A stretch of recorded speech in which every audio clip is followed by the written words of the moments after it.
Après avoir mangé des côtelettes de porc préparées de cette façon, je n'ai plus jamais voulu les manger autrement. Dans un bol, je vais mettre 500 g de porc, une cuillère à café de sel, une demi-cuillère à café de poivre noir, une cuillère à café de paprika et un filet d'huile d'olive. Avec les mains, on va bien mélanger jusqu'à ce que le porc soit complètement enrobé d'épices. Et avant que je n'oublie, dis-moi depuis quelle ville tu me regardes pour que je t'envoie une accolade spéciale. L'accolade d'aujourd'hui va à Sophie Martin de Lyon, France. Je suis vraiment ravie que tu apprécies nos recettes. Dans une poêle, j'ajoute un filet d'huile d'olive. Ensuite, on va mettre le porc à frire. C'est le moment où tout commence à prendre vie. Maintenant, on va retourner le porc pour dorer l'autre côté aussi. Ça devient exactement comme je le voulais. Après quelques minutes, je vais le retirer de la poêle, le mettre dans une assiette et le réserver.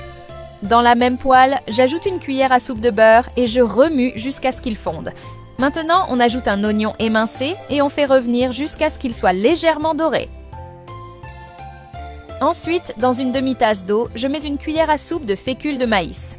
On mélange bien jusqu'à dissolution et on verse sur notre sauté. Je mélange encore un peu pour bien incorporer.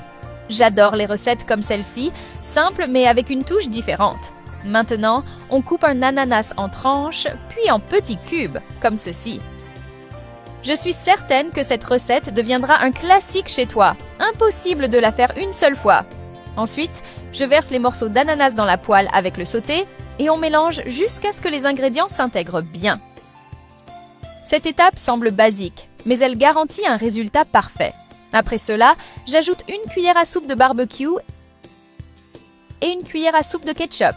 On mélange encore pour que l'ananas s'imprègne bien de la sauce.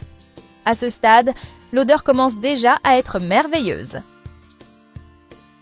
Maintenant, j'ajoute le porc que nous avons fait frire plus tôt.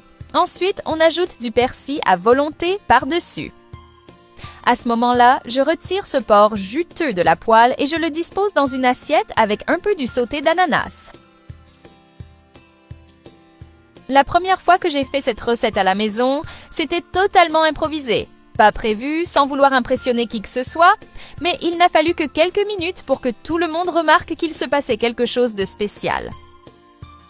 L'odeur a commencé à se répandre et bientôt la cuisine s'est remplie de curieux essayant de deviner ce que je préparais. Personne ne se doutait que c'était quelque chose d'aussi simple, fait avec ce que j'avais déjà sous la main. Et pourtant, le résultat a tout de suite attiré l'attention.